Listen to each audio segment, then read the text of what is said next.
would it be shocking to you if I was to say that spiritual search is actually very often nothing more than ego? A lot of people think that a spiritual search, whatever that might be, and we can get into some of those things a little bit later, but whatever it might be, is the opposite of ego. But in actual fact, ego wants a number of things. It wants order. It wants to be able to have it all sussed out. It wants to be in control.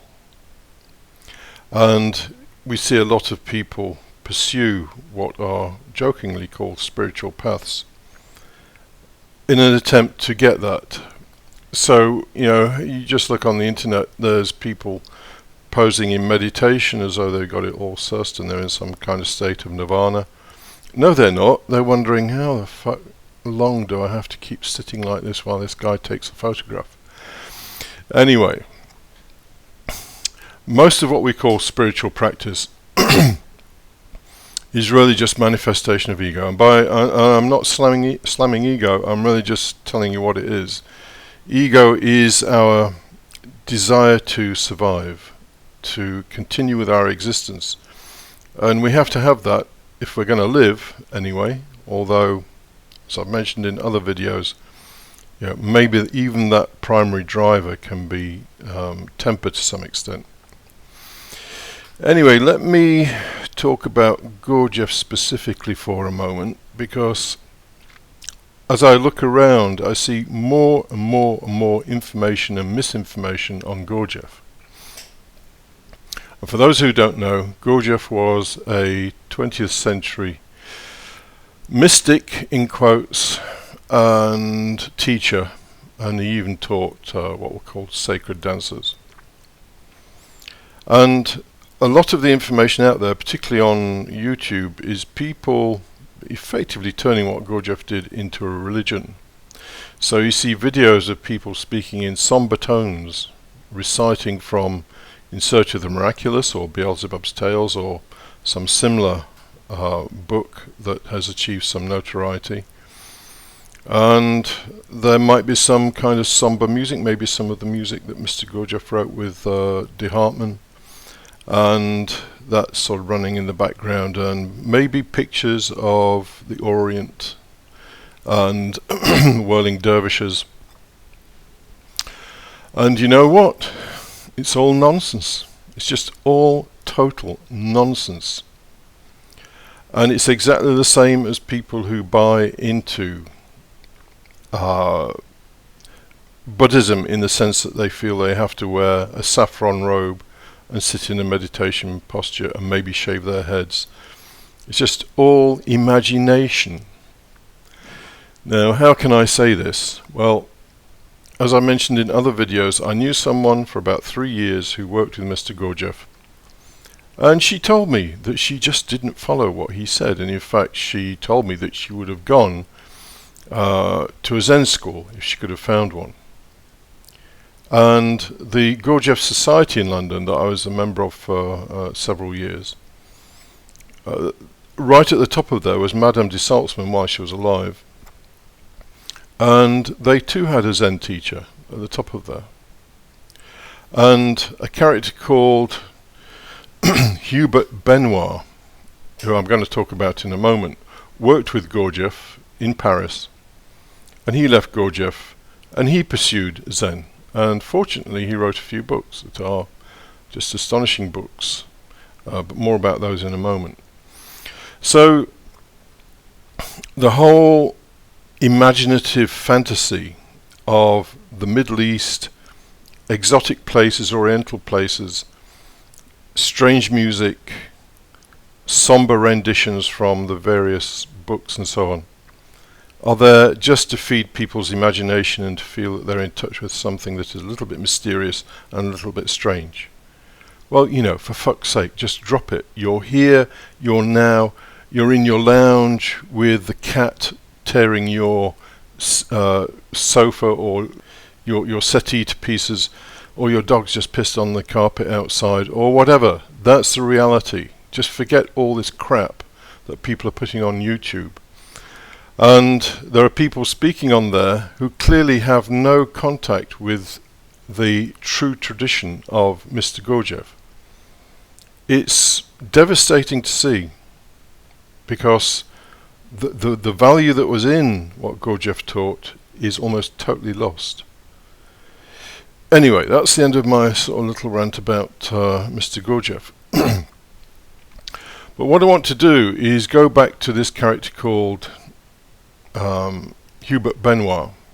He was a French psychoanalyst who worked with Gurdjieff for a number of years, and then he left and found that Mr. Gurdjieff wasn't offering what he wanted.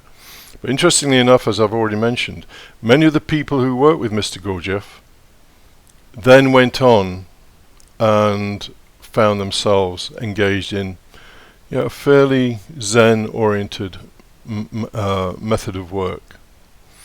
So I guess we have to give him credit for pointing people in that direction at least. So you can see the slide. There's a lot of words on there, unfortunately, but it's all fairly good stuff. So Benoit wrote a book called Zen and the Psychology of Transformation. Osho, if you're familiar with Osho, actually said that this was one of the books that influenced him most in his own studies. Benoit also wrote a number of other books. The most difficult one, in actual fact, is a book called Let Go. And that tells you everything, doesn't it, really? Let go. Let go of all this crap that you're hanging on to in terms of your imagination. Anyway, let me read this piece. And there are two red highlights in there. The first one in the brackets is something I've put there, and I shall comment on that in a moment. So, for example, a man arrives at the conclusion that his misery is a result of his manifestations of anger, conceit, sensuality, etc., and he will think that the cure should consist in applying himself to produce manifestations of gentleness, humility, asceticism, etc.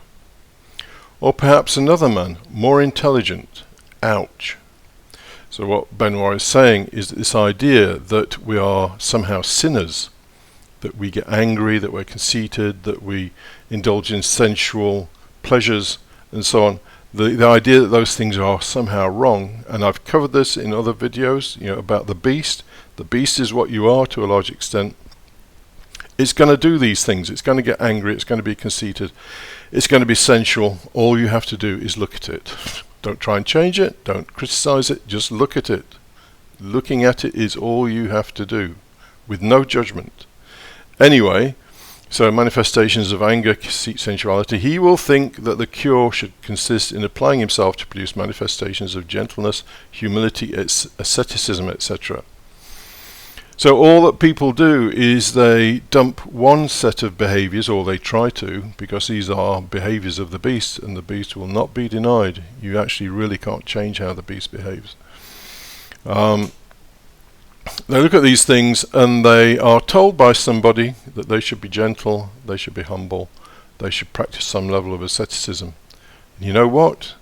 That flatters their ego to some extent, because as a general idea, gentleness, humility, some moderation is seen by society as a good thing. Why is it seen as a good thing? Because you're under more control, that's why. I was once told in the Gurdjieff work, this work will not make you a good member of society. If you want to be a good member of society, then pursue gentleness, humility, asceticism and all the rest of it. And you know what? Within half an hour, you'll be feeling so pissed off, because all that is an idea that you've introduced into your mind, and your real beast doesn't really like all that stuff. So it starts protesting. I've seen people who practice Mr. Gurdjieff's assertion that we should not express negative emotions. Let me tell you what happens. They are like a cauldron full of boiling water, or a pressure cooker, some kind of pressure vessel. And as the days go on and they practice more and more not to express negative emotions, so the pressure in this pressure cooker, or this pressure vessel increases, and then something small happens, like maybe a fly lands on their desk, or someone just brushes against them in the street, and all of a sudden they explode. They go crazy. I was next to a guy in a car once, somebody I knew very well at the time, who practiced this. And something fairly trivial happened, and he just let out this huge shriek. He was screaming, I'm not being sexist, but he was screaming at a pitch that sort of reminded me of a woman's voice more than a man's. And eventually he calmed down, but all that pressure came out. You cannot keep the beast in. It will come out one way or the other. Anyway, let me get back to this. So, or perhaps another man more intelligent than this one will come to the conclusion that his misery is a result of mental agitation, and he will think that the cure should consist in applying himself by such and such exercises to the task of tranquilizing his mind. How many people are trying to do that? If it wasn't so tragic, it would be hilariously funny. So funny. Anyway, I'll continue. One such doctrine will say to us, your misery is due to the fact that you are always desiring something, to your attachment to what you possess. And this will result, according to the degree of intelligence of the master, in the advice to give away all your possessions, or to learn to detach yourself inwardly from the belongings that you continue to own outwardly. Another such doctrine will see the key to man's misery in his lack of self-mastery, and will prescribe yoga, methods aimed at progressive training of the body or the feelings, or of the attitude towards others, or of knowledge, or of attention. All that is, from the Zen point of view, just animal training, and leads to one kind of servitude or another, with the illusory and exalting impression of attaining freedom. It's just an ego trip. All of that is just an ego trip. If you take anything on board that you believe is going to make your life more orderly, more calm, more pleasant, more that gets more approval from other people and makes you a more pleasant person, it's just an ego trip. One of the Gurdjieff schools that I was involved with were very, very aware of this, that any kind of work could easily just be interpreted as the ego doing its thing. And the ego wants control and so on, because the ego is a frightened little thing. It knows that one day it's going to die, so it's frightened. Anyway, so that's a very powerful part from that book by Benoit, but in fact the whole book is a wonderful book. And I think there's a free download on the internet somewhere if you can get hold of it. I've actually got the book, but there is a free download, I think. So, where do we start in all of this? Well, I've produced another podcast called Love Your Beast, or Love the Beast, I can't remember what the name was, one of those two. If you want to really understand how you start to do something real in your life and to become less bothered by things, because you are already in chains. How many chains do you want around you? You got chains in your relationships. You got chains in the fact that you have to go out and make a living. You got chains that were put on you by your parents, and chains that were put on you by society. You've already got a massive chains, and you're dragging these huge iron balls behind you. And then you go out and look for some spiritual practice that adds even more chains.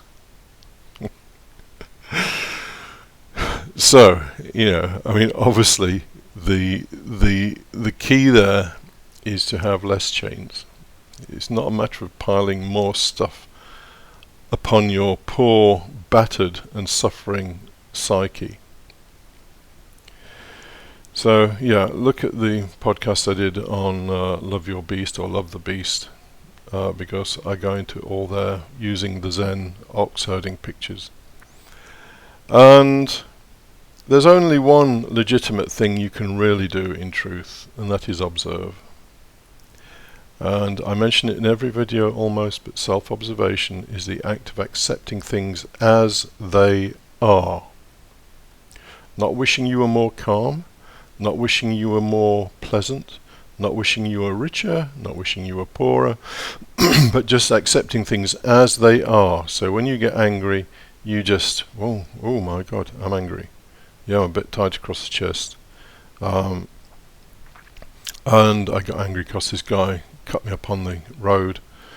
And you just observe it. You don't judge it. You don't try and change it. This is really good energy. This is your beast responding to the environment. It's an authentic response. Savor it. So just observing those things. Just one thing on expression of negative emotions. Obviously, the expression of negative emotions can be very damaging. But if you have to let it out, then let it out. But the Buddhist saying of no harm is really quite important. So if I get angry, then I've done this a long time, so I'm fairly adept at sitting with it and effectively sucking it up, just totally indulging it and feeling it. And there's only so much energy there. It's just like a storm, and eventually the whole thing subsides. If you have to let it out, let it out. But try if possible not to harm other people. Finally,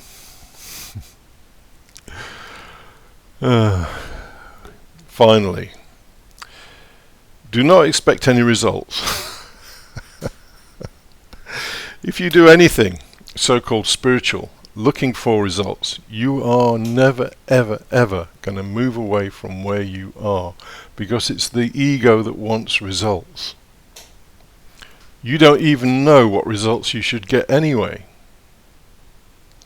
You've heard all this bullshit about being calmer, being more in control, being more centered, being in the present, the power of now, all this bullshit. You've heard all this, and these things set expectations. Try and drop those things, although, there again, we're looking at trying to do something. But at least don't try and indulge those things. Understand them for what they are. So, anyway, I've enjoyed doing this. I hope you found that useful.